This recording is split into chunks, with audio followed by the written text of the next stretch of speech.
आज की वीडियो में हमने टेंसेस सीरीज़ का last tense future perfect continuous tense discuss करना है। फ्यूचर परफेक्ट कंटिन्यूअस टेंस में जो कि फ्यूचर में किसी स्पेसिफिक टाइम तक जारी हो, उसके बाद आता है इसके सेंटेंस स्ट्रक्चर। सेंटेंस स्ट्रक्चर में आपने सबसे पहले सब्जेक्ट पुट करना है, देन इसका helping verb will have been. इस टेंस में शेल नहीं यूज़ किया जाता है, इसमें जस्ट विल यूज़ किया जाता है। यानी कि सिंगुलर के साथ भी और प्लूरल के साथ भी, यानी आई और वी दोनों के साथ हम विल ही यूज़ करते हैं। देन उसके बाद आता है वर्ब, और वर्ब के साथ आपने आईएनजी पुट करना है क्योंकि ये कॉन्टिन्यूअस टेंस है।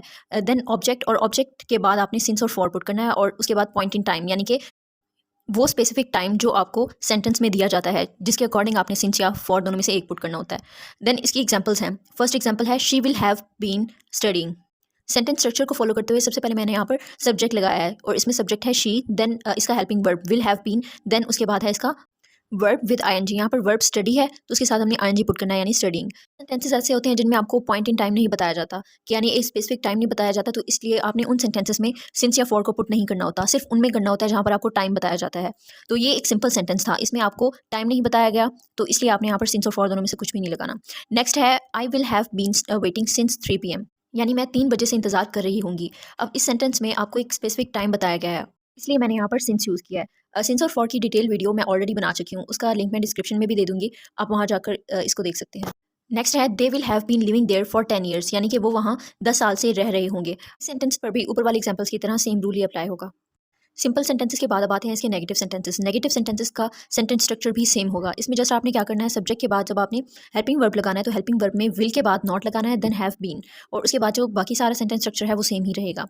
इसकी एग्जांपल्स में फर्स्ट एग्जांपल है she will not have been studying. अब ये वही सेंटेंस है जो हमने सिंपल सेंटेंसेस के लिए यूज़ किया था। तो इसमें देखिए जस्ट आपने क्या करना है, शी विल देन नॉट और उसके बाद हैव बीन, यानी कि हेल्पिंग वर्ब विल के बाद आपने नॉट लगाया, देन हैव बीन, और उसके बाद आपने वर्ब लगा देना है। I will not have been waiting since 3 PM। अब इसमें भी सिमिलरली आपने क्या करना है, फर्स्ट पे subject I, then helping verb will, और विल के बाद नॉट, नॉट के बाद हैव बीन, देन वर्ब और ऑब्जेक्ट।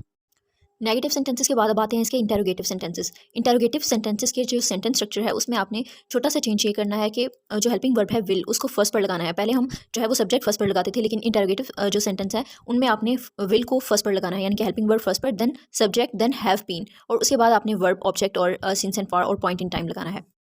अब देखते हैं इसकी एग्जांपल्स। फर्स्ट एग्जांपल है will she have been studying, यानी क्या वो पढ़ाई कर रही होगी। अब इसमें देखिए फर्स्ट पे हेल्पिंग वर्ब लगाया विल, देन सब्जेक्ट शी, उसके बाद हैव बीन, और उसके बाद object. Will I have been waiting since 3 PM, क्या मैं 3 बजे से इंतजार कर रही होंगी। अब इसमें भी सिमिलरली आपने रूल ही अप्लाई करना है। फर्स्ट पर हेल्पिंग वर्ब, देन सब्जेक्ट, उसके बाद have been, then verb with ING, और उसके बाद ऑब्जेक्ट।